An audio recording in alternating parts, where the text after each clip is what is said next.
এই লাশগুলোর দায় কে নিবে? আজকে এখানে আপনাদের কাছে দাঁড়িয়েছি অবিলম্বে আমাদের ভাইদের যাদেরকে গুম করা হয়েছে, যাদের আমরা খোঁজ পাচ্ছি না, তাদের অবিলম্বে সন্ধান দিতে হবে। 24 ঘন্টার মধ্যে সন্ধান না দিলে আমি আমার ভাইদেরকে নিয়ে আমি রাস্তায় শুয়ে থাকবো। আমরা আমাদের ভাইদের খোঁজ না পাওয়া পর্যন্ত প্রয়োজন আমাদেরকেও গুম করে নিয়ে যান। আমরা কেন বাইরে থেকে কান্না করব? আমাদের ভাইদের কি ক্যাম্পাসে কান্না জড়িত অবস্থা নিয়ে আমরা এখানে হাজির হয়েছি।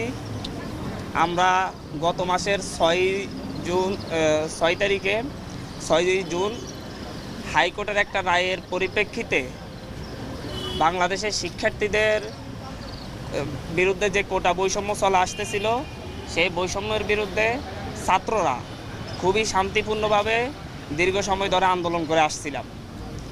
আমরা 30শে জুন পর্যন্ত সরকারকে আলটিমেটাম দিয়েছিলাম যে অতি দ্রুত যেন হাইকোর্টের রায় স্থগিত করে আমাদের